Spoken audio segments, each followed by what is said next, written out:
దేవుడు తగిన సమయమందు మిమ్మును హెచ్చించున్నట్లు ఆయన బలిష్టమైన చేతి క్రింద ఎలా ఉండాలట? దీన మనస్సుకులయుండుడి. మొట్టమొదటి విషయం ఏంటి? తగ్గించుకోవటం. మొదటి విషయం తగ్గించుకోవటం. చూడండి, అనేక పర్యాయాలు మనిషి తన యొక్క ప్రయత్నాలు ఎలా ఉంటాయనంటే, ఏది చేసినా అందుట్లో తన తాలూకు మహిమ కానీ, తన తాలూకు ఘనత కానీ, తన తాలూకు బలము కానీ, తన తాలూకు పలుకుబడి కానీ వీటన్నిటిని చూపించుకొని ఇతరుల దగ్గర నుంచి ప్రశంసలు పొందాలనేటువంటి ఆలోచనతో ఉంటాడు మనిషి. సహజంగా మనిషి యొక్క ఆలోచన ఇలాగే ఉంటుంది. తాను హెచ్చించబడాలని, తాను గణపరచబడాలని, తాను నలుగురిలో మరియు హుందాగా కనబడాలని, ఏ విధము చొప్పునైనా ఇతరుల కంటే నేను కొంత ఎక్కువగా ఉన్నవాడిని అని చూపించుకోవడానికి మనిషి చాలా పోరాడుతూ ఉంటాడు. ఇలాంటి తరుణంలో దేవుని యొక్క వాక్యము మనకి సెలవిచ్చుతున్నటువంటి మాట ఏంటంటే, మీరు దేవుని యొక్క బలిష్టమైన చేతుల క్రింద ఎలా ఉండాలట? దీన మనస్సుకులై ఉండాలి. కొంత సమయము ఈ దీన మనస్సు అంటే ఏంటి? అసలు ఈ దీన మనస్సుగా మనల్ని ఎందుకు ఉండమంటూ ఉన్నారు? దాన్ని కనుక మనం అవగాహన చేసుకోవడానికి ప్రయత్నం చేస్తే, అర్థం చేసుకుంటే మన క్రైస్తవ జీవితము సార్థకమైనట్లే. చాలాసార్లు క్రైస్తవులు తమ క్రైస్తవ్యాన్ని బట్టి ఏం చేస్తారు? హెచ్చించుకుంటారు. క్రైస్తవ్యములో చాలామంది తమ డినామినేషన్ బట్టి ఏం చేస్తారు? హెచ్చించుకుంటారు. క్రైస్తవ్యంలో మరికొందరు తమ యొక్క భాషను బట్టి, తమ యొక్క వేషధారను బట్టి తమను తాము హెచ్చించుకుంటారు. ఇలా మీరు ఈ లోకములో అటు భక్తిలో కానీ, ఇటు సమాజంలో కానీ, నీ చుట్టూ ఉన్న ప్రతి దాన్ని పరిశీలన చేస్తే మనిషి యొక్క ఫోకస్ దేని మీద ఉందా అని అంటే, he wants to highlight himself.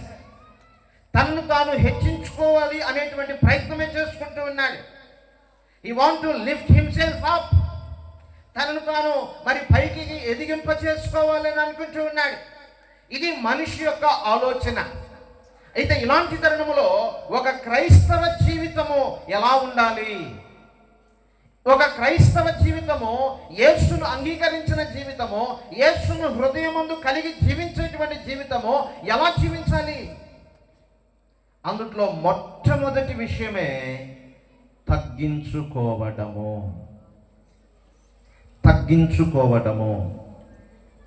ఈ తగ్గించుకోవడం అనేటువంటిది ఎవరి దగ్గర నుంచి నేర్చుకోవాలి? ఎందుకు తగ్గించుకోవాలి? ఎందుకు ఇలాంటి పరిస్థితిని మన జీవితాల్లో కలిగి ఉండడం? చాలాసార్లు దీనిని మనము అనేక రీతులుగా పొరబడుతూ ఉంటాం. ఎలాగనంటే, తగ్గించుకుంటే అవతల వ్యక్తికి మనం లోకువైపోతామేమో అనే ఆలోచనతో ఉంటాం. కానీ ఇది భౌతికపరమైన ఆలోచన, ఇది శరీర సంబంధమైన ఆలోచన. యేసుక్రీస్తు ప్రభుల వారి జీవితాన్ని పరిశీలన చేయండి. సాక్షాత్తు దేవుడై ఉండి, సర్వ మహిమకు కారణభూతుడై ఉండి, సర్వమును విడిచి తను తాను రిక్తునిగా, అసలు ఫస్ట్ అండ్ ఫార్మోస్ట్ ఈ తగ్గించుకోవడం అనేటువంటి దానికి నాంది పలికింది ఎవరయ్యానంటే అది దేవుడు మాత్రమే. దాన్ని చూపించింది ఎవరయ్యానంటే అది దేవుడు మాత్రమే. తన సర్వ మహిమను తీసి పక్కన పెట్టి తాను సృష్టించినటువంటి ఈ సృష్టిలోనికి తుచ్చమైనటువంటి మానవ జాతి, పాపముతో అపరాధముతో చచ్చిపోయి ఉన్నటువంటి మానవ జాతి, ఆ మానవ జాతిని ఆయన ప్రేమించి ఏం చేశాడంటే తన్ను తాను తగ్గించుకొని ఏమాత్రము కూడా పాపులతో ఉండలేనటువంటి, పాపముతో సాంగత్యము లేనటువంటి యేసుక్రీస్తు ప్రభుల వారు, అతి పరిశుద్ధుడైన దేవుడు తన్ను తాను తగ్గించుకొని రిక్తునిగా ఎక్కడికి వచ్చేసాడు? మన మధ్యలోనికి వచ్చేసాడు. ఇది వేరే ఎవరి దగ్గర నుంచి తగ్గించుకోవటం మనం గుణపాఠం నేర్చుకోవాల్సిన అవసరం లే. నిన్ను రక్షించినటువంటి యేసుక్రీస్తు ప్రభుల వారి వైపు చూడు. నీ కోసం ప్రాణం పెట్టినటువంటి యేసుక్రీస్తు ప్రభుల వారి యొక్క జీవితాన్ని పరిశీలన చేయి. ఆయన ఏ విధంగా తగ్గించుకున్నాడో దాని మీద నీ దృష్టి సాధించడానికి ప్రయత్నం చేయి. ఆయన ఈ లోకములో జీవించినప్పుడు దేవుని తాలూకు అధికారము క్రింద తన్ను తాను అప్పగించుకొని అంటూ ఉన్నాడు, నా చిత్తము కాదు, నా ఇష్టము కాదు, కేవలము నీ చిత్తమే. అంటే కంప్లీట్గా దేవునికి అప్పగించుకున్నాడు. తనదంటూ ఏమాత్రము కూడా హెచ్చు అనేటువంటిది ఎక్కడా కూడా లేదు. అందుకని అంటూ ఉన్నాడు, నేను సాత్వికుడను, దీన మనస్సు గలవాడును. ఈ దీనత్వము అనేటువంటిది ఏంటి అనంటే భౌతికంగా తగ్గించుకోవడం కాదండి. భౌతికంగా తగ్గించుకోవడం కాదు. నలిగిపోయిన బట్టలు వేసుకోవటం వల్ల నీకు దీనత్వం ఉన్నట్టు కాదు. అర్థమవుతుందా? ఇస్త్రీ లేని గుడ్డలు వేసుకోవటం వల్ల దీనత్వం ఉన్నట్టు కాదు. ఒంటి మీద ఆభరణాలన్నీ తీసి పక్కన పెట్టడం వల్ల నీకు దీనత్వం ఉన్నట్టు కాదు. దేవుని తాలూకు తత్వాన్ని భౌతికపరమైన వాటితో పోల్చి ఇది దీనత్వము అని చిత్రీకరించారంటే అండి అది అవివేకము, అజ్ఞానము. మరి దీనత్వము దేనికి? దీనత్వము శరీరమునకు సంబంధించింది కాదు. దీనత్వము నీ హృదయమునకు సంబంధించింది, నీ ఆత్మకు సంబంధించింది. దీనత్వము భౌతిక పరముగా కొలవదగినది కాదు. దీనత్వము నీ ఆత్మకు సంబంధించింది అయి ఉండాలి, నీలో ఉండాలి. మొదట నీలో ఉంటే ఆటోమేటిక్గా అది ఎట్లా వస్తుంది? బయటికి కూడా వస్తూ ఉంది. చాలాసార్లు ఈ క్రైస్తవ సమాజంలో చాలామందిని మనం చాలా దీనంగా చూడగలం. వారు కనిపించడానికి ఎలా కనపడతారంటే చాలా దీనంగా కనపడతారు, అంటే చాలా తగ్గించుకున్న వారుగా కనబడతారు.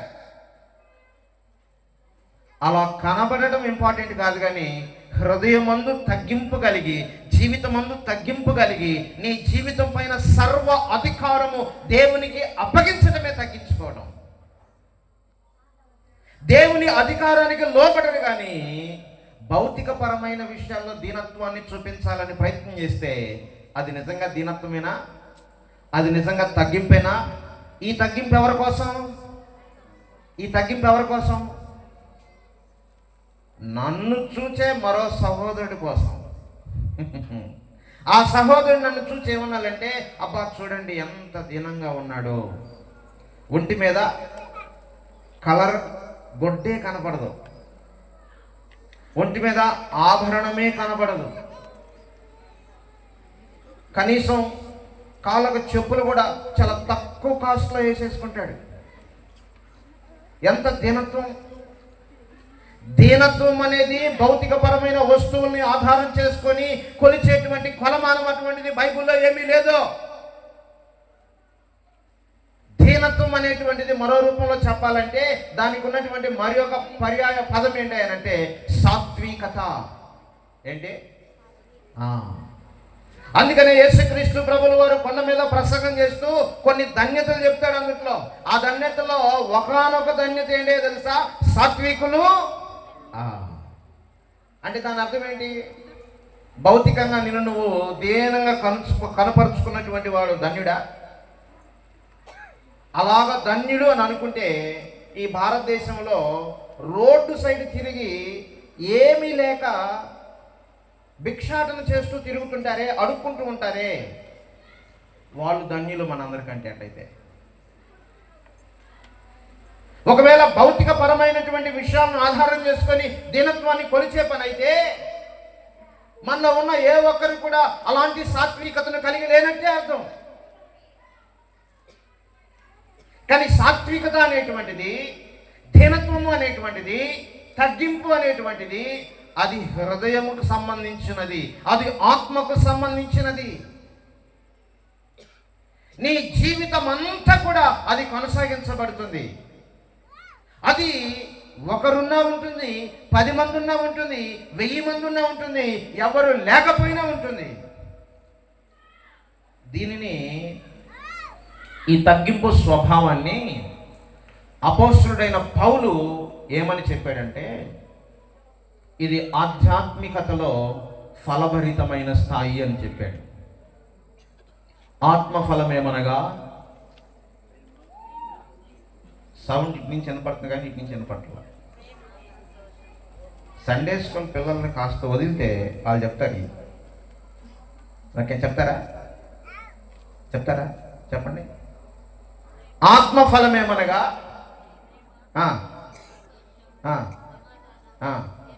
ఈ గ్యాప్లో తీసారనుకోండి. Hold on.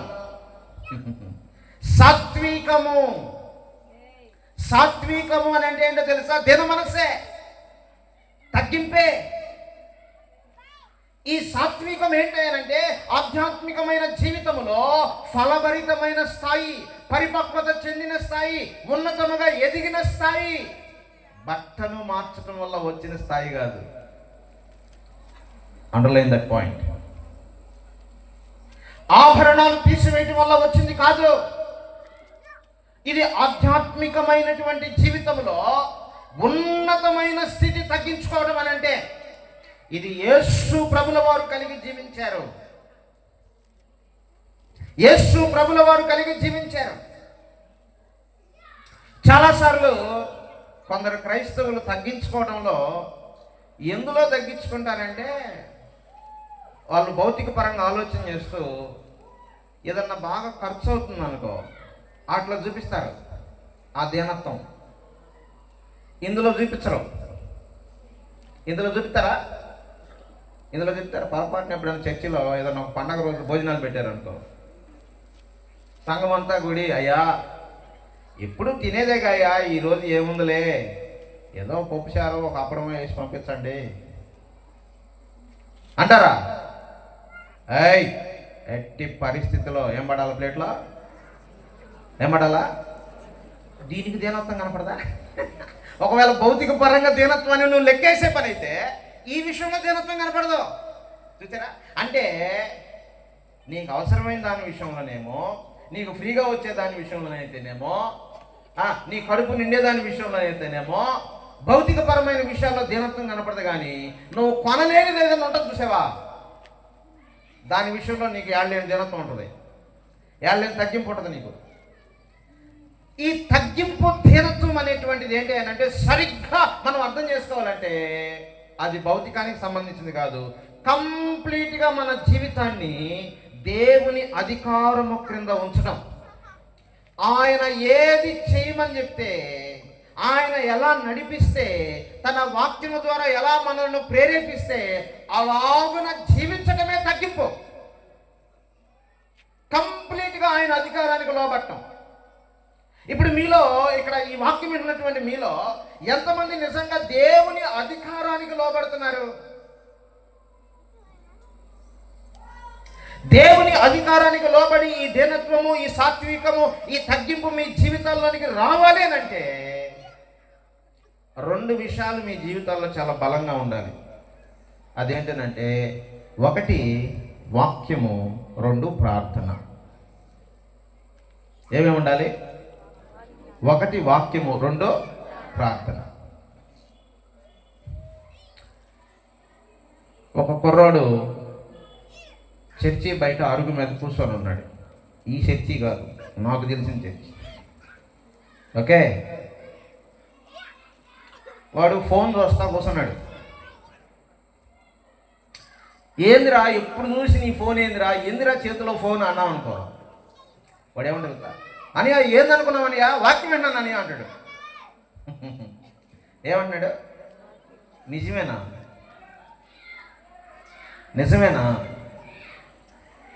వాడు నిజంగా వాక్యం వింటున్నాడా? అంటే ఇప్పుడు క్రైస్తవులు చిన్నతనంలో నుంచి పెద్దవారి వరకు క్రైస్తవ్యం ఏమైంది అంటే, ప్రార్థనా జీవితం అనేటువంటిది ఉండదు, వాక్య ధ్యానం అనేటువంటిది ఉండదు. మిగిలినన్నీ ఉంటాయి. మిగిలినన్నీ అంటే ఏం చెప్పమంటారా? మీరు పాటలు పాడతారు, మీరు వాయిద్యాలు వాయిస్తారు, మీరు పరిచర్య చేస్తారు, మీరు చర్చి కానుకలు ఇస్తారు, మీరు చర్చీలు కడతారు, అవసరమైతే ఒక పూట పని కూడా చేస్తారు. అన్నీ చేస్తాడు, కానీ ఈ రెండు మాత్రం చేయలేరు. ఏ రెండు? వాక్యము కోసము సమయం ఇవ్వటము, ప్రార్థన కోసం సమయం ఇవ్వటం. సరే పోనీలేపో వాక్యం కోసం సమయం ఇచ్చారనుకో, అది ఎప్పుడు ఇస్తారు సమయం? ఆదివారం అయ్యగారికి ఇస్తారు సమయం. నువ్వు చెప్పుకో, నువ్వు చెప్పుకో, మేము వింటాం. లేదంటే ఇంకేదన్నా సహవాస కొడుకులప్పుడు చెప్పుకో. లేదంటే ఎవడన్నా గృహ కొడుకు పెట్టాడు, ఓకే అయ్యగారు వాక్యం చెప్తా ఉన్నాడు, ఆ పెట్టినోడు వస్తాడు అయ్యగారు దగ్గరికి. అయ్యగారు టైం అవుతా ఉంది, తెచ్చిన పలహారం చెమలు పడుతున్నాయి. లేదంటే ఆహారం తెచ్చాడు, ఆహారం మిగిలిపోద్ది, నీ వాక్యంతో మాకేం పని, నువ్వు తొందరగా ముగిస్తే వచ్చిన వాళ్ళందరికీ భోజనం పెట్టి పంపిస్తా, నా ఆర్భటాన్ని చూపించుకుంటా. ఓకే, నేను పేదని పెట్టానంటే ఎట్టుండాలా చెప్పండి, ఎట్టుండాలా? పలానాడు పెట్టాడు అని చెప్పుకోవద్దా? అందుకని నీ వాక్యం నాకేం అవసరం? ఆపే, చాలు, చెప్పిన కాడికి చాలు, ఆపే. ఇప్పుడు సంఘాల్లో కానీ క్రైస్తవుల జీవితాల్లో కానీ వాక్యానికి చోటు లేదు. వాక్యానికి ఎక్కడైతే చోటు ఉండదో అక్కడ నీ స్వయం పనిచేస్తుంది, నీ అహం పనిచేస్తుంది. సాతానుడు బహుబలంగా పనిచేస్తూ నిన్ను రెచ్చగొడుతూ ఉంటాడు. ఎందుకు తెలుసా? నీ అహాన్ని ఉపయోగించుకోవడానికి, నిన్ను నువ్వు హెచ్చించుకోవడానికి. వాక్య అధికారమునకు లోబడేటువంటి మనస్సు ఉండదు. అది కారణం చొప్పున ఈ రెండు ఎప్పుడైతే మిస్ అవుతాయో తగ్గింపుతో ఉన్నటువంటి జీవితము ఆల్మోస్ట్ ఉండదు. ఈరోజు మీ ముందు ఈ మొట్టమొదటి పాయింట్, మొదటి ప్రశ్న, నీ జీవితంలో ఆధ్యాత్మికంగా ఉన్నతంగా చెప్పబడేటువంటి, ఫలభరితంగా చెప్పబడేటువంటి సాత్వికము లేక దీన మనస్సు లేక తగ్గింపు ఉన్నదా? దేవుని యొక్క అధికారానికి లోబడేటువంటి తత్వము నీకున్నదా? ఇంకా ఒక బలహీనమైనటువంటి విషయం ఒకటి చెప్తా, వినండి. సేవకులు వాక్యం చెప్తున్నారు అనుకోండి, ఒకవేళ ఈ వాక్యము వానికి గుచ్చుకుందంటే ఏం జరుగుద్ది? ఏం జరుగుతుంది చెప్పండి. ఒకసారి మా చర్చిలో నేను వాక్యం చెప్తా ఉన్నాను, ఇంతలోకే పెద్దలలో ఒక ఇద్దరు వస్తూ ఉన్నారు. నేను వాక్యం చెప్తా ఉన్నాను, ధారాళంగా మాట్లాడుతూ ఉన్నాను. వారు బయట నుంచి, ఈ బాకాల నుంచి విన్నారు. వాళ్ళు విని వారు చర్చిలోకి రాబోతా ఆ మాటలు విని, ఈ టైంలో మనం పోయామంటే అందరూ మన సైడ్ వస్తారు, ఇది రాంగ్ టైం ఇది అనుకొని అట్నుంచి అటు వెనక్కి వెళ్ళిపోయారు. వాళ్ళతో పాటు ఒక బొడ్డోడు ఉన్నాడు. ఆ బొడ్డోడు అసలు విషయం చెప్పాడు, ఇది సార్ ఇదన్నా జరిగిందని. ఓకే, అంటే వాక్యము నిన్ను గూర్చి చెప్పాల్సినంత దిక్కుమాలిన పరిస్థితి ఎవరికి వచ్చింది ఇక్కడ? నిన్ను గురించి చెప్పాల్సినంత దిక్కుమాలిన పరిస్థితి ఎవరికి వచ్చింది? ఇక సేవకులకు రెండో పనే బాట లేదా? నీ గురించే చెప్పాలా, నీ గురించే చెప్పాలా వాక్యం? నీ గురించి కాకపోతే చెప్పడానికి మాటలు లేవా? సేవకులందరూ నీ గురించి చెప్పడానికా? నీ జీవితం గురించి చెప్పడానికా? అరే, దేవుని మాటలు ఉన్నవి ఉన్నట్టుగా ప్రకటన చేస్తుంటే, దేవుడు తన పరిశుద్ధాత్మ ద్వారా వాక్యముతో మాట్లాడుతూ ఉన్నప్పుడు నీ జీవితాన్ని నువ్వు మార్చుకోవడం అటు పక్కన పెట్టి, ఇంకా సేవకుడు మా గురించే మాట్లాడుతున్నాడు, మమ్మల్ని నిందిస్తున్నాడు, మమ్మల్ని అవమానపరుస్తున్నాడు అంటే నీ జీవితం ఎప్పుడు మారాలి? దాని అర్థం ఏంటంటే నువ్వు మారు మనసు పొందలేవని అర్థం. దాని అర్థం ఏంటంటే పాపము నీ పైన ఇంకా ఏలుబడి చేస్తూ తాండవం చేస్తుంది. అందుకనే వాక్యం నీ చెవుల్లో దాగబోయింది కానీ నీ మనస్సుకు ఫల. అంచేత వాక్యానికి కూడా సమయం లేదు. ఈరోజు ఎవరైతే వాక్యానికి, ప్రార్థనకి మీ జీవితాల్లో సమయం ఇవ్వగలరో మీరు తగ్గి జీవిస్తారు దేవుని అధికారానికి లోబడి.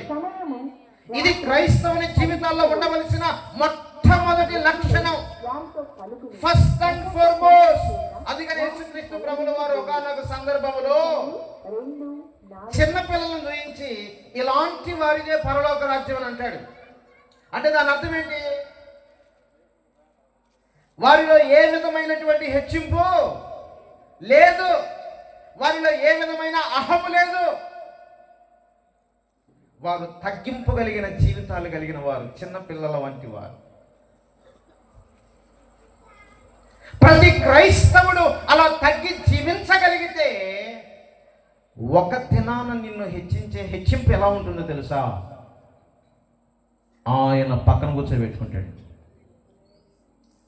ఎలాంటి హెచ్చింపో తెలుసా? ఈ భూమిని ఆకాశమును సృష్టించినటువంటి సర్వ సృష్టికర్త ఆయన మహిమను నీతో పంచుకునే స్థాయి వరకు నిన్ను హెచ్చిస్తాడు. అలాంటిది నీకు కావాలి అని అంటే మాత్రం ఈరోజు నీ జీవితాన్ని ప్రభు పాదాల దగ్గర అప్పగించుకోవాలి. ఈ రోజు నుంచి నీ అహం చచ్చిపోవాలి. ఈ రోజు నుంచి వాక్యానికి నీ జీవితంలో చోటు ఇవ్వాలి. దేవుడు వాక్యము ద్వారా నిన్ను శుద్ధీకరిస్తూ ఉన్నప్పుడు, నిన్ను కడుగుతూ ఉన్నప్పుడు, నీలో ఉన్న ప్రతి మరణము తీసివేస్తూ ఉన్నప్పుడు ఆయన శుద్ధీకరణకు పరిశుద్ధాత్మ దేవునికి నువ్వు అవకాశం ఇవ్వాలి. అలా ఇవ్వకుండా కనుకుంటే ఎంజాయ్ యువర్ సెల్ఫ్, ఆనందించు. ఒక దినాన అగ్ని ఆరదు. ఆ పరిస్థితి నుంచి నిన్ను ఎవ్వరు అయ్యా మేము చందాలు ఇచ్చాము, మేము మీటింగ్లు పెట్టాము, మేము పాడి అలిసిపోయాం, మిమ్మల్ని కొనియాడాం, మిమ్మల్ని భజన చేశాం. ఆయన అంటాడు, హూ ఆర్ యూ? ఏమంటాడు? నువ్వు ఎవరివి? నువ్వు ఎవరివి? ఇంత చేసిన తర్వాత దేవుని చేత ఆ క్వశ్చన్ నువ్వు అడిగించుకునే స్థాయిలో ఉన్నావా? ఇందాక సహోదరుడు ఒక పాట పాడాడు, రాజా నీ భవనములో.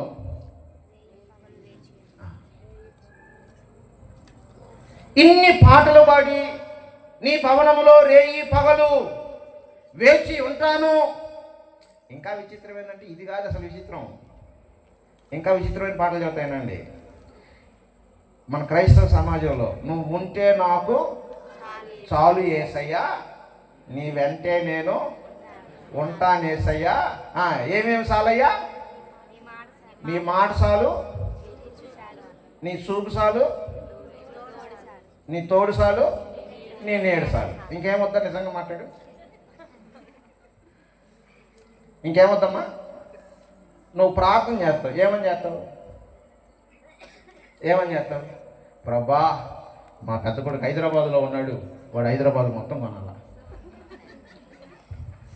చిన్నోడు బెంగళూరు పోయాడు, వాడు బెంగళూరు మొత్తం కొనాలా. మూడో వాడు ఇప్పుడే అమరావతిలో అడుగు పెట్టాడయ్యా, ఇప్పుడే ఫ్లాట్లు వేస్తున్నారట తక్కువ ధరలో, వాడా ఆక్రమించాలి. ఏమొద్దా? పాట ఏంటి? మళ్ళీ పాట ఏంటి? నువ్వుంటే చాలు, పాతనేంటి? అన్నీ కావాలి. క్రైస్తవుడికి భౌతికపరమైన విషయాల మీద ఆసక్తి పెరిగిపోతుంది. యేసుక్రీస్తు ప్రభుల వారు చాలాసార్లు ప్రార్థన చేశాడా చేయలేదా? చేశాడా? ఇంకా పెద్దల కడే చీకటిగా ఉండగా ఆయన లేచి అక్కడికి వెళ్ళాడు. మీరు లోకా సువార్త కనుక చదివితే ఈ లోకా సువార్తలో ఆయన ప్రార్థనా జీవితం అంతా రికార్డ్ చేయబడింది. చాలా బాగుంటుంది ఆయన ప్రార్థనా జీవితం. కానీ ఒక్కసారి కూడా దేవునికి ఆయన ఇలాగూ మనలాగా ప్రార్థన చేసిన రికార్డు లేదు. ఏమని? ప్రభా, ఇదిగో మా అమ్మ మరియమ్మని కాపాడు, ఇదిగో మా తమ్ముడు యాకోబుని కాపాడు, ఇదిగో నా సిట్టి తమ్ముడు ఉన్నాడు వాడిని కాపాడు. ఓకే, ఆడి చుట్టూ ఒక కంచె, ఇదిగో ఈడు చుట్టూ ఒక కంచె, ఇదిగో మా పెద్ద కోళ్ళు ఉంది ఆమె చుట్టూ ఒక కంచె, ఇదిగో మా ఇప్పుడే ఒక బొంకు స్టార్ట్ చేసాం ఆ బొంకు చుట్టూ ఒక కంచె. ఉదయం లెగిస్తే మనం దేవునికి కంచెలేసే కాంట్రాక్ట్ ఇస్తాం. వేసుకో, నీకెందుకు? పెద్దోడు చుట్టూ ఒక కంచె, చిన్నోడు చుట్టూ ఒక కంచె, నా పొలం చుట్టూ కంచి. ఇక నీకు తెలిసిన పేర్లన్నీ చెప్పి కంచెలే. పాపం ఆయన కంచెలేసి వ్యాపారం పెట్టుకున్నాడు. ఇక్కడ కంచెలు వెయ్యబడును. దిక్కుమాలిన క్రైస్తవ్యం ఇది, దరిద్రమైన క్రైస్తవ్యం ఇది. దట్ ఈస్, దేవుడు అది కాదు నీ దగ్గర నుంచి ఆశించేది. దేవుడు అది కాదు నీ దగ్గర నుంచి ఆశించేది. నువ్వు దేవుని కొరకు సాక్షిగా బ్రతకడానికి నువ్వు ఉదయాన్నే లేచి చేయాల్సిన ప్రార్థన ఏంటో తెలుసా? ప్రభువా, మా కుటుంబం అంతా నీ కొరకు సాక్షులుగా జీవించాలయ్యా అని ప్రార్థన చేయాలి. అంతే తప్ప వాడు చుట్టూ కంచి ఈడు చుట్టూ కంచి నువ్వు బుట్టిమంటే బుట్టించాడే దేవుడు నిన్ను. మీలో ఎంతమంది దేవుణ్ణి ప్రభువా నేను కొట్టాలి ఈ లోకంలో ప్రార్థన చేస్తే పుట్టారు?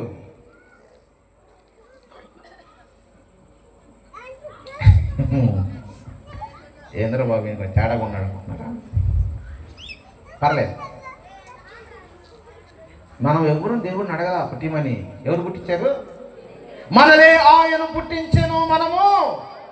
అది ఇప్పుడు ఆయన మనలను అడగకుండా పుట్టించాడు కనుక మనలను ఎక్కడ పెంచాలి, ఏ స్థాయిలో పెంచాలి, ఏమిచ్చి పెంచాలి, ఎలా బ్రతికించాలి ఎవరు చేయాలి ఆలోచన? ఎవరు చేయాలి ఆలోచన? రెండో పాయింట్కి వద్దాం రండి. మనం మాట్లాడుకున్న దాంట్లో రెండో పాయింట్ ఏంటి?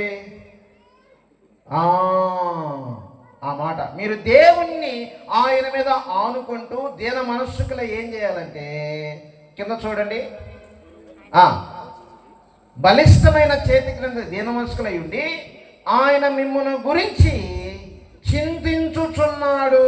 ఆయన ఏం చేస్తున్నాడంట? నిన్ను గురించి. ఉదయాన్నే లేగితే నువ్వు కంచెలేసి వ్యాపారం పెట్టమనిలే, నీ గురించి ఆయన చింతిస్తూ ఉన్నాడు. అసలు నీ కోసం ప్రాణమే పెట్టినటువంటి యేసుక్రీస్తు ప్రభుల వారిని ఆయన నామములో ఉదయాన్నే లేచి నన్ను కాపాడు, నా కుటుంబాన్ని కాపాడు, నా యొక్క తమ్ముని కాపాడు, అన్నని కాపాడు, మా ఆయన్ని కాపాడు, నా భార్యని కాపాడు, మా బిడ్డలను కాపాడు, తల్లిదండ్రులు కాపాడు, నువ్వు చెప్పాల్సిన పనేదా? అవసరం లేదు. నిన్ను గురించి నువ్వు అడగకుండానే ఆయన ఆలోచన చేస్తున్నాడు. నువ్వు అడగకుండానే నీ కోసం ప్రాణం పెట్టాడు. నువ్వు అడగకుండానే తనతో పాటు సరి సమానమైనటువంటి మహిమను నీ కోసం సిద్ధపాటు చేస్తా ఉన్నాడు. ఇదిగో నేను వెలుచున్నాను మీ కొరకు స్థలము. ఎస్, అనుక ప్రియమైనటువంటి వారులారా, ప్రార్థన మారాలి. వాక్యము విని గ్రహించే విధానం మారాలి. ఎప్పుడైతే ఈ వాక్యము ప్రార్థన నీ జీవితాల్లో ఉంటాయో నిన్ను నీవు దేవుని అధికారానికి లోపరుచుకొని దీన మనస్సుకుడవై దీన మనస్సుకురాలవై జీవించగలవు. అది మొట్టమొదట క్రైస్తవ జీవితంలో ఉండవలసిన మొదటి విషయం. ఈ దీన మనస్సు కలిగి నీకున్న ప్రతి దాని ఆ సమస్య అది నీది కాదు. అది ఎవరిది? అది ఎవరిది? నీకున్న ప్రతి సమస్య నిన్ను విలువిచ్చి కొన్నటువంటి వాని యొక్క సమస్యగా మారిపోతుంది. నీ కోసం ప్రాణం పెట్టాడే ఒక ఆయన సమస్యగా మారుతుంది. అది తన ఆఖరి రక్తపు బిందువు వరకు కార్చి నిన్ను కొన్నాడే, ఆయన సమస్యగా మారుతుంది. అందుచేత మీ గురించి నేను చింతిస్తూ ఉన్నాను. మీ శ్రమలలో, మీ ఇబ్బందులలో, మీ కష్టాలలో, మీ కన్నీళ్లలో, మీ కుటుంబ సమస్యలలో, మీ యొక్క ఆర్థిక సమస్యలలో, మీ రోగాలలో మిమ్మల్ని గురించి నేను చింతిస్తూ ఉన్నాను అని దేవుడు సెలవిస్తూ ఉన్నాడు. అంచేత మీరు చింతించబాకండి. మీ చింత యావత్తు ఎవరి మీద వేయాలట? అది భరోసా. భరోసా ఇంతకన్నా భరోసా ఎవరిస్తారండి? ఇంతకన్నా భరోసా ఎవరిస్తారు?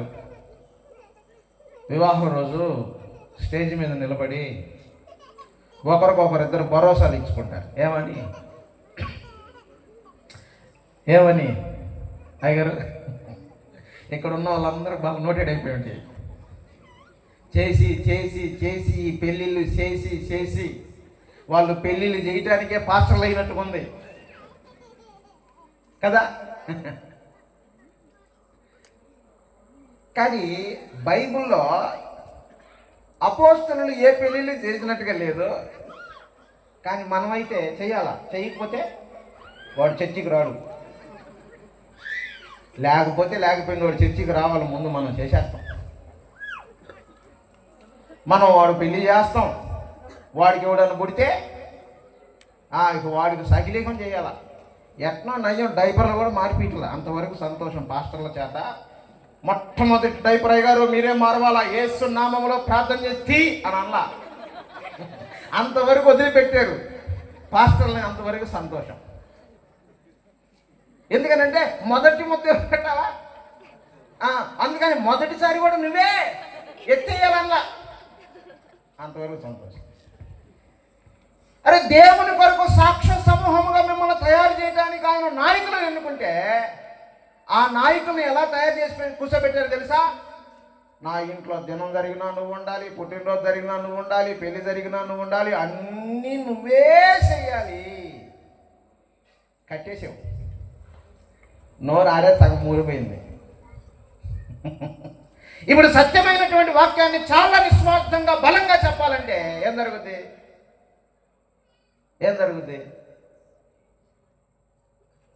చెప్పలేము.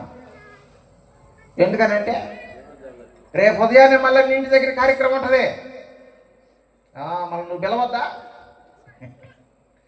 అంటే ప్రియమైన వారు అలాంటి కట్టేశారు. ఇప్పుడు దేవుడు ఏమన్నాడంటే, మీ చింత యావత్తంతా కూడా నా మీద వేయండి. I'm there for you, I'm thinking about you, I'm here to take care of you. నిన్ను గురించినటువంటి జాగ్రత్త నేను వహిస్తాను అని అంటూ ఉన్నాడు. అలాంటి సమయంలో క్రైస్తవులు ఎవరి బలాన్ని వారు చూపించుకుంటూ వారి సమస్యను వారు తీర్చుకోవడానికి తమను తామును హెచ్చించుకొని ఈ లోకంలో లోకస్తులాగా జీవిస్తున్నారు. కానీ ఆయన మీద ఆధారపడి, ఆయనను ఆశ్రయించి, ఆయనను అప్పగించుకొని, ఆయన అధికారానికి లోబడి మిమ్మల్ని సమస్యలకు, ఇబ్బందులకు, కష్టాలకు గురి చేస్తున్నటువంటి, మీ విశ్వాస జీవితాన్ని దెబ్బతీయడానికి ప్రయత్నం చేస్తున్నటువంటి మీ శత్రువైన అపవాదితో పోరాడేటువంటి సత్తా, సామర్థ్యము క్రైస్తవులలో ఉండటం లేదు. ఎందుకంటే వారి చింత యావత్ అంతా దేని మీద ఉందో తెలుసా? ఈ సమస్యను నేను ఎలా తీర్చుకోవాలి, ఈ కష్టాన్ని నేను ఎలా తీర్చుకోవాలి, ఈ అప్పుల బాధను నేను ఎలా తీర్చుకోవాలి, ఈ డాక్రాలో లోన్ తీసుకుని ఇది ఎట్లా కట్టుకోవాలి.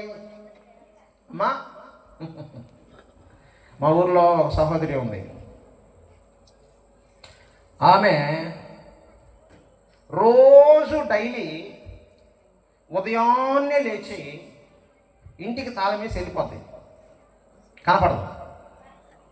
ఎందుకు కనపడదు ఏందని ఆరాధిస్తే, ఎందుకంటే ఎప్పుడు గృహాన్ని దర్శించడానికి పోయినా ఆమె కనపడదు.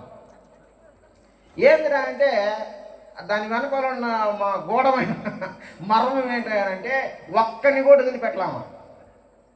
సోమవారం పూట దగ్గర డబ్బులు తీసుకుంది, మంగళవారం పూట దగ్గర తీసుకుంది, బుధవారం పూట దగ్గర తీసుకుంది, గురువారం, శుక్రవారం మీరు కదా, ఆ రోజు ఏమన్నా ఎక్సెప్షన్ ఉంటుందేమో, శనివారం, ఆఖరికి ఆదివారం తప్పించుకోవడానికి మందిరానికి వచ్చాడు. ఇంకా ఆడకైతే వాడు రాలేదుగా, ఎత్తుకుంటే ఏడకపోయిందని రాలేడుగా. చూసారా ఏంది బాధ? ఇప్పుడు ఈ బాధలన్నీ తిరిగి ఎవరు నెత్తి మీద వేస్తావు? దేవుడు మాకే దేవుడు ఆయన చెప్పాడు, నీ కల్లా కనపడమ్మా, మరియమ్మ, మా అత్తమ్మ, ఎలిజబెత్తమ్మ, సారమ్మ, సోమవారం వాడి దగ్గర తీసుకోమ్మా చెప్పాడమ్మా. నీకు అత్యాశ ఎక్కువైపోయి అవసరానికంటే ఎక్కువగా వస్తుందని తీసుకొని ఖర్చు పెట్టుకొని దర్జాగా ఖర్చు పెట్టి పచ్చడి మెతుకులు దీన్ని తృప్తి పడకుండా బిర్యానీ పొట్లాలు తెచ్చుకొని మెక్కి దాని ద్వారా రోగాలు తెచ్చుకొని, దాని ద్వారా హాస్పిటల్కి పోయి డబ్బులు పెట్టి, దాని ద్వారా సోమవారం పోయి మంగళవారం పోయి బుధవారం పోయి నువ్వు మొత్తం తీసుకొని చివరాకు ఊరి మీద పెట్టావు. చాలా సేఫ్గా పెట్టేవా నీ భారం అంతా దేవుని మీద. ఇదేనా నీ భారం దేవుని మీద పెట్టమంటే? ఇది కాదు. నువ్వు సోమవారం దగ్గరికి వెళ్ళక ముందు దేవుడి దగ్గరికి రావాలా? నువ్వు ముందు దేవుడి దగ్గరికి రావాలి. ఎందుకనంటే నిన్ను విలువిచ్చి కొనింది ఆయన, నిన్ను పుట్టించింది ఆయన, నిన్ను సంరక్షించుకుంటుంది ఆయన, నీకు నిత్య జీవం ఇవ్వడానికి ఆశపడి పోరాడుతుంది ఆయన, నిన్ను అడుగడుగున భద్రపరుచుకుంటుంది ఆయన. ఈ విశ్వాసం నీకుంటే మొట్టమొదటిగా ఎవరి దగ్గరికి వస్తావు? అందుకని ఆయన అంటాడు, ఏమి తిందుమా, ఏమి తాగుదుమా, ఏమి ధరించుకుందామా అనేటువంటి చింత. ఆ చింత నీకొద్దు. దీన మనస్సు కలిగిన వాడవై ఆ చింత అంతా నా మీదే, నేను చూసుకుంటా. ఒకరోజట నేను ఇది విన్నా, ఈ కథ, ఈ ఉదాహరణ విన్నదాన్ని మీకు చెప్తున్నా. ఒకరోజట ఒక సహోదరి పొయ్యిలోకి కట్టెలు లేవని చెప్పి దూరంగా వెళ్ళి ఏరుకొని మోపు కట్టుకొని నెత్తి మీద పెట్టుకొని వస్తూ ఉన్నట్టు. అయితే ఆమె మొయ్యగలిగినన్ని మొదట ఏరుకుంది. వస్తా వస్తా ఉంటే ఈమె ఏరిన పుల్లల కంటే కాస్త శ్రేష్టమైన పుల్లలు కనపడింది. అందుకని ఆమె ఏం చేసింది, ఈ పుల్లలో మోపు అక్కడ పడేసి కొత్తగా బలమైన కట్టెలు ఇంకొక మోపు కట్టింది. ఓకే, ఆ మోపు నెత్తి మీద తెచ్చుకోగానే ఇది చాలా భారంగా బరువుగా అనిపించింది, మోయలేని పరిస్థితుల్లో అనిపించింది. అయినా పర్వాలేదు, ఎలాగైనా సరే దీనిని నేను సాధించదను అనుకుంది. ఎత్తుకుంది, పోతా ఉంది. కొంత దూరం పోయిన తర్వాత ఆ మనసులో ఏమనుకుంటుందంటే, ప్రభువా ఈ భారము మొయ్యలేని భారం అయింది. ఆహా, ఏమి నా బతుకు, ఈ చండాలమైన బతుకు. మా ఆయన్ని గ్యాస్ కొనమంటే కొండవు. ఎంతకాలం ఈ కట్టెల జీవితము. సరే, మొత్తానికి తన మనసులో బాధపడుతూ చింతిస్తూ ఆ భారాన్ని మొయ్యలేక నడుస్తూ ఉంటే కొంత సమయానికి అటుగా ఒక ఎద్దల బండి పోతా ఉందట. ఆమె వెనుక నుంచి ఎద్దల బండి ఆమె దాటుకొని ముందుకు వెళ్తూ ఉన్న సమయంలో ఆమె కేక వేసింది, ఇదిగో అన్నా, నాకు కొంచెం సహాయం చేయరాదన్నా, మొయ్యలేకపోతున్నా అంటే ఆయన అంట, సరే ఎక్కు, వెనకెక్కో అని ఆపాడంట బండి. వెనకెక్కో అని ఆపితే ఈమె ఎక్కి కూర్చుంది. సరే, ఆయన పోతా ఉన్నాడు, బయలుదేరి పోతున్నాడు. కొంత దూరం అయిన తర్వాత మాట లేదు, ఒలుకు లేదు, పలుకు లేదు, అసలు ఈ మనిషి ఏం చేస్తుందని చెప్పి వెనక్కి తిరిగి చూస్తే ఆ కట్టెల మోపు ఇంకా నెత్తి మీదే ఉందంట. ఏమంటారు ఈ దరిద్రాన్ని? ఇప్పుడు నువ్వు బాధపడ్డావు, ఏదైనా వస్తే బాగుండని, ఈ భారం మొయ్యలేక బాధపడ్డావు, ఏదైనా వస్తే ఈ భారాన్ని దించుకోవాలని. సరే, దేవుడేదో దయతలిచి ఆ దారిన తీసుకొస్తే ఆ కట్టెల మోపు నెత్తి మీద పట్టుకొని కూర్చొని ఆపసాపాలు పడతా, రొప్పుతా, మాట కూడా నోటేమంట రాక, ఆయన పలకరిస్తున్నా పలకలేక, ఏందమ్మా నువ్వు ఎందుకు ఎక్కావు, దాన్ని తీసి కింద పెట్టచ్చు కదంటే ఆమె అంటుందంట, అయ్యా నన్ను ఎక్కమన్నావు కానీ నా నొట్టెల మోపి, నా నెత్తి మీద ఉన్న ఈ కట్టెల మోపు తీసి పెట్టమనలేదుగా అయ్యా అనిందంట. ఇప్పుడు ఏమన్నా లావని అలాంటి వాళ్ళు మీలో చాలామంది ఉన్నారు ఇక్కడ. ఆల్మోస్ట్ అందరూ అదే అనుకుంటా. మీరు అందరు నవ్వుతున్నారంటే అది ఆ క్యాండిడేట్సే మీరందరూ. దేవుడు మిమ్మల్ని అందరినీ రక్షించుకొని నీ భారం అంతా నా మీద ఏమనంటే ఇంకా నీ భారం నువ్వే ఎత్తుకొని బతుకుతూ ఆయన నిందిస్తూ ఉన్నామనంటే దాని అర్థమేంటి? అజ్ఞానం, అవివేకం. మొదట దీన మనస్సు కలిగి నీవు నీ భారమంతా ఆయన మీద వేసి నీకొచ్చే ప్రతి కష్టములో ఆయన వైపు చూస్తూ అక్కడ అంటున్నాడు. ఎందుకనంటే ఈ క్రైస్తవ జీవితంలో సాతానుగాడు మన మీద ఎప్పుడూ ఒక కన్నేసి ఉంటాడు. ఎందుకుంటాడు? ఏ విధము చొప్పునైనా సరే నిన్ను దేవుని రాజ్యానికి దూరం చేయాలా. వాడి పని అదే, వాడి మిషన్ అదే. అందుకని వాడు ఉదయం లేచిన దగ్గర నుంచి సువార్త చెబుతూనే ఉంటాడు. వాడి సువార్త వేరే, వాడు ఉదయం లేచిన దగ్గర నుంచి వాడి సువార్త వేరే ఉంటుంది. లోకములో ఉన్నదంతయు శరీరాశ, నేత్రాశ, ఈ 3 పాయింట్లు వాడి సువార్తకు ఆధారం, మెయిన్ పాయింట్స్. ఇది మెయిన్ సబ్జెక్టు సాతానికి. శరీరాశ, నేత్రాశ, ఈ 3 పాయింట్లతో కొడుతుంటాడు. ఒక దాంట్లో మిస్ అయితే ఇంకోటి, ఇంకో దాంట్లో మిస్ అయితే ఇంకోటి, ఒకసారి దొరుకుతావు, ఏదో ఒక పాయింట్లో దొరుకుతావు. ఆ పాయింట్లో నిన్ను బహుబలంగా నిన్ను అభిషేకించి, సాతానుగాడు నిన్ను అభిషేకించి, సాతానుగాడు యొక్క ఆత్మతో నిన్ను నింపి నిన్ను తాను తన రాజ్యం కోసం బహుబలంగా వాడుకుంటాడు. ఈ వాడడానికి నిన్ను ఎడబెడతాడు. ఎక్కడ పెడతాడు తెలుసా? చర్చిలో బయట పెట్టడం, చర్చిలోనే పెడతాడు. కానీ నీకెందుకు? ఉన్నవారందరినీ కూడా వాడెప్పుడు వాక్యం అంటానికిలా, వాడెప్పుడు మారుమనసు పొందటానికిలా, చర్చి అభివృద్ధి చేయడానికిలా, నువ్వు పోయి ఏదో ఒకటి కడతా ఉండు మధ్యలో. మేలుకరమైన ఆలోచన ఏమైనా వచ్చిందనుకో, వీడు వస్తాడు బయటికి, ఒకటి పెట్టి సైలెంట్కి పక్కకు వస్తాడు. ఇక అంతటితో కథ. ఇక ఎదుగు లేదు, మేలు లేదు, ఆశీర్వాదం అంతకన్నా లేదు. సో ఇలాగున సాతాను కూడా కొందరు అభిషేకించి పంపుతుంటాడు. ఓకే, వారు ఈ అంత్య దినాలలో ఎవరిని మృంగుదుమని కాచుకొని బహుబలమైన పరిచయం చేస్తున్నాడు. ఈ రోజుల్లో పాస్టర్లు, అసలు పాస్టర్లు ఎందుకన్నారా? ప్రతి విశ్వాసి పాస్టర్ మధ్యలో, నీకు దేవుడికి మధ్యలో పాస్టర్ అయిన పాస్టర్. ప్రతి విశ్వాసి, రక్షించబడిన ప్రతి విశ్వాసి ఆయన కొరకు సాక్షిగా బ్రతకాలి. Not only A pastor. అవునా కదా? బైబిల్ అదే చెప్తుంది.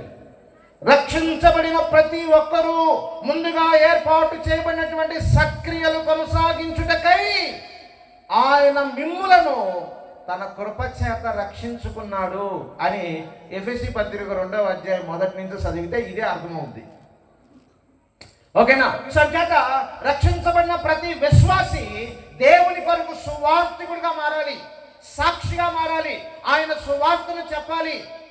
ఆ సువార్తని జీవితం ద్వారా చెప్పాలి, ఆ సువార్తని నోటి ద్వారా చెప్పాలి. ఇప్పుడు క్రైస్తవులు ఎలా మారారయ్యా అంటే, ఈ పని మా పని కాదు. మా పని ఏంటి? మేము వచ్చామా, పాటల దగ్గర తన్నుకున్నామా, మాకు మైక్ అవకాశం ఇవ్వలేదంటే ఇక ఆ రోజు పాస్టర్కే నువ్వు ఏం పాస్టరో, ఎట్టాటి పాస్టరో నేను చూస్తా. పాటకు కూడా సమయం ఇవ్వలేదు. వీళ్ళు పాట అవసరం, వీళ్ళకి పాట అవసరం. ఈ పాట పాడే ఈ బ్యాచ్ క్రిస్మస్ వచ్చిందనుకో,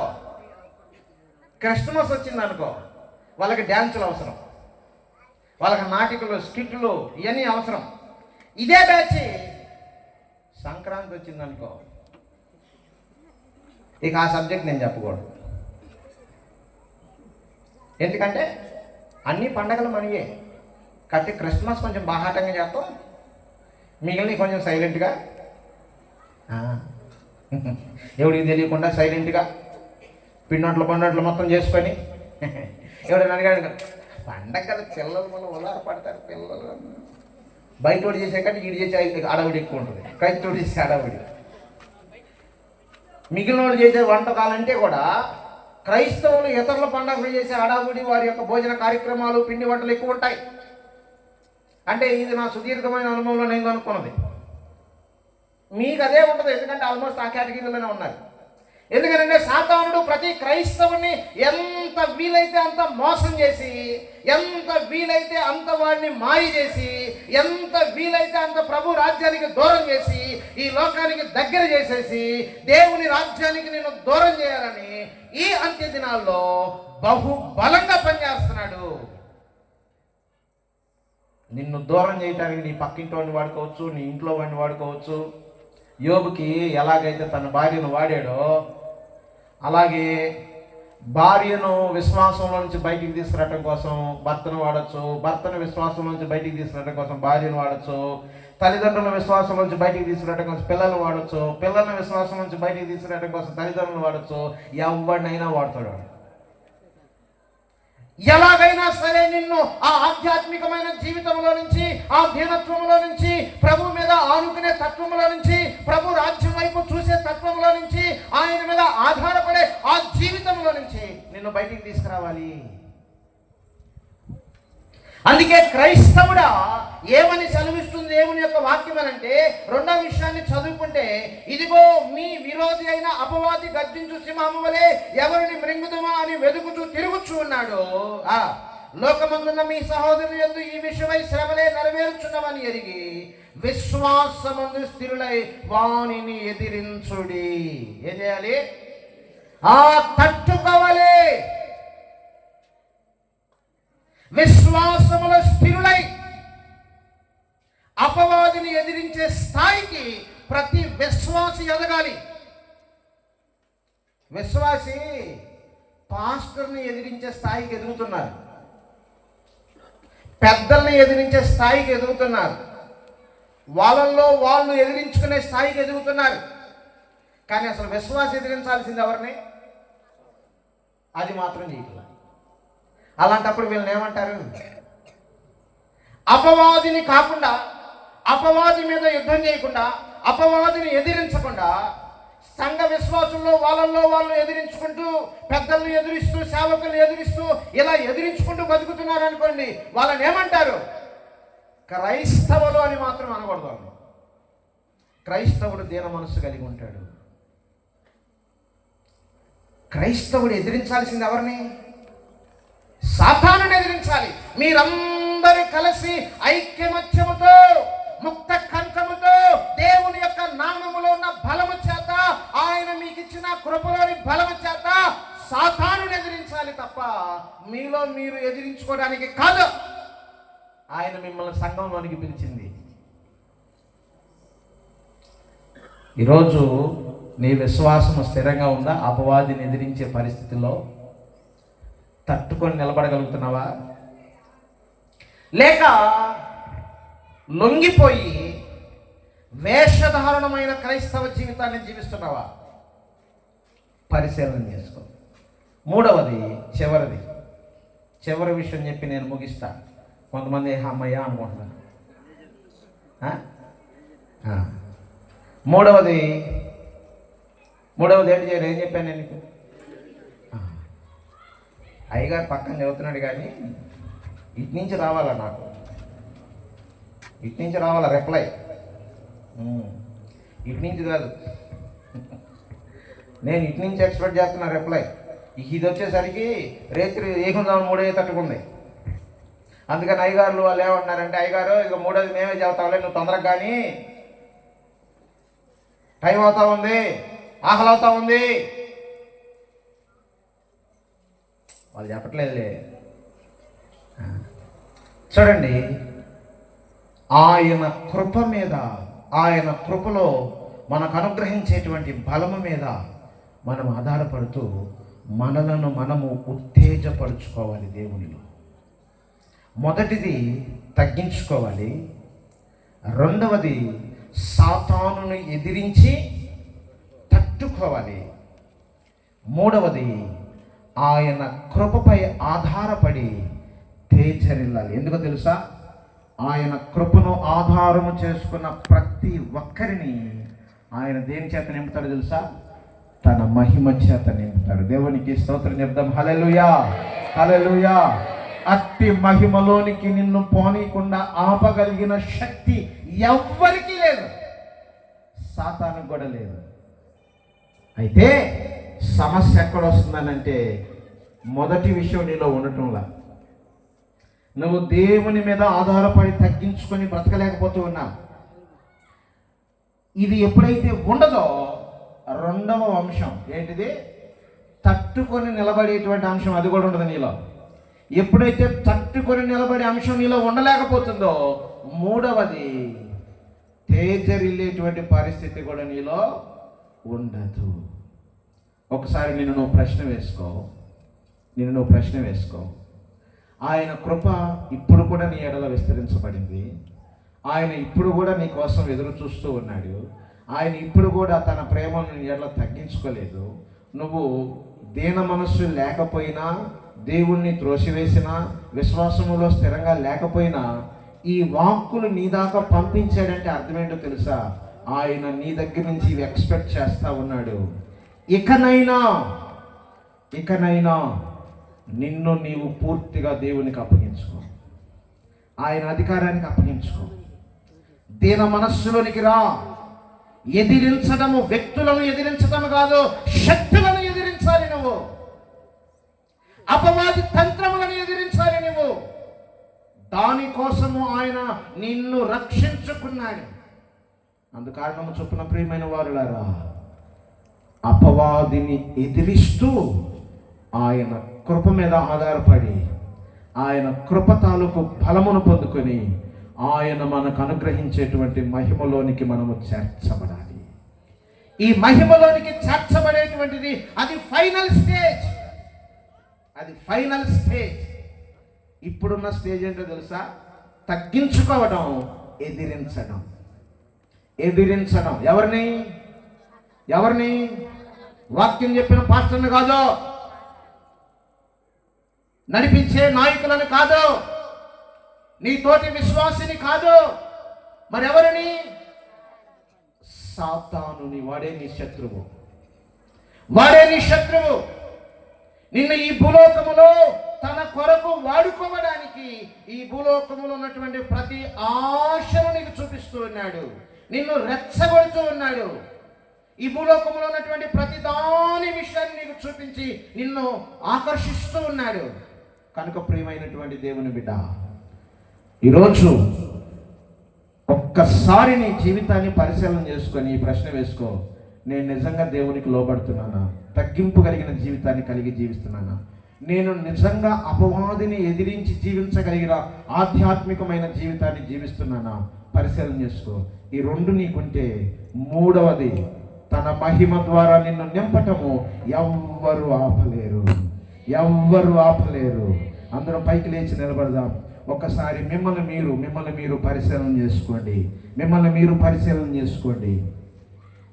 ఈ చెప్పబడినటువంటి వాక్యమును ఒక్కసారి గ్రహిస్తూ, ప్రభా నాకు తగ్గింపు జీవితం కావాలి, నా అహం చచ్చిపోవాలి, నేను అనేటువంటి నా అహం ఈ రోజుతో అంతమైపోవాలయ్యా.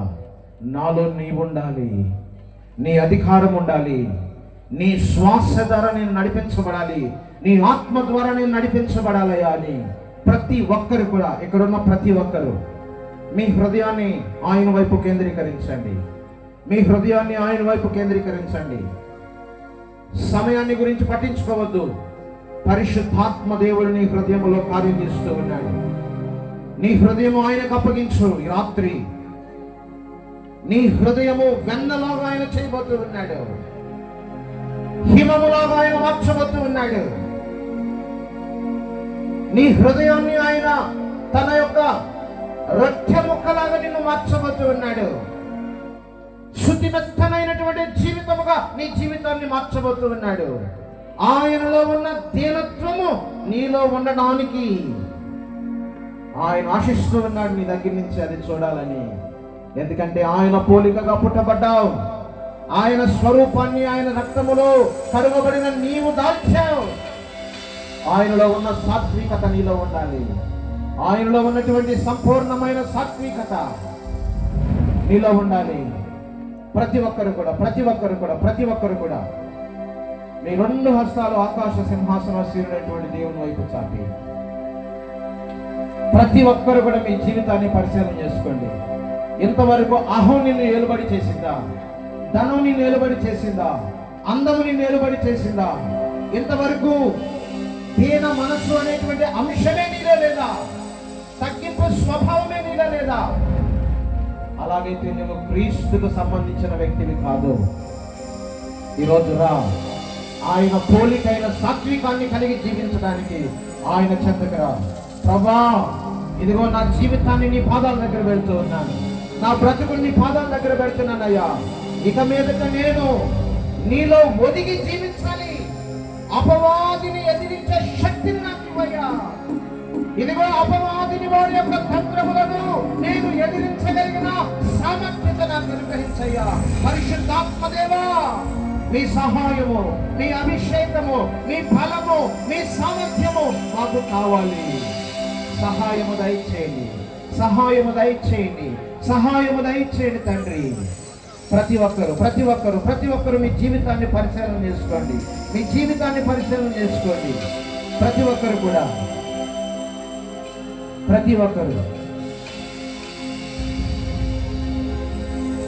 అందరూ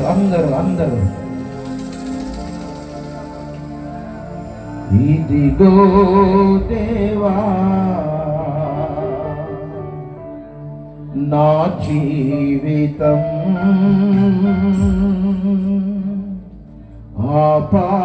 ఆపాదమత్సకం నీకంకితం. ఇదిగో దేవా నా జీవితం ఆపాదమక్షతం నీకంకితం. ఇదిగో దేవా నా జీవితం ఆపాదమక్షతం నీకంకితం. శరణం నీ చరణం, శరణం నీ చరణం, శరణం నీ చరణం, శరణం నీ చరణం. ఇదిగో దేవా నా జీవితం ఆపాదమక్షతం నీకంకితం. అందరూ ప్రార్థన చేసుకుంటూ, ప్రభా నీ మనస్సు నాకు అనుగ్రహించు, నీ ఫలాన్ని నాకు అనుగ్రహించు, ఇదిగో నీ పాదముల చెంత నా జీవితాన్ని సమర్పించుకుంటున్నానయ్యా.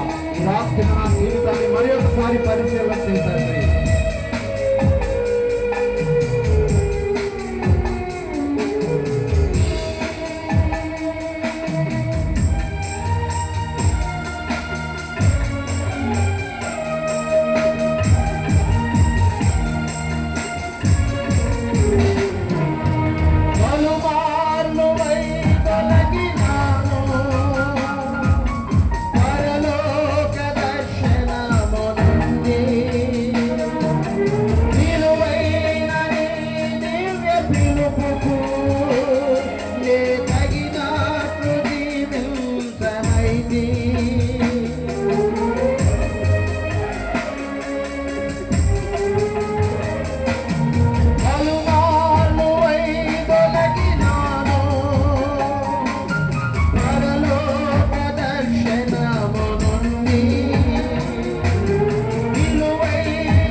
ప్రభా, ఇదిగో నా జీవితం నీ పాదాలు చెప్తుంది.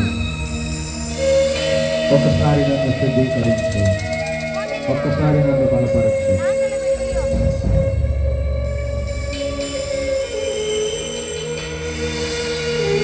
వాక్యం ఫలింపు కొరకు మన మధ్య ఉన్నటువంటి మరిపాడు గ్రామం నుంచి వచ్చినటువంటి పాస్టర్ వెంకయ్య పాస్టర్ గారు ప్రార్థన నడిపిస్తారు.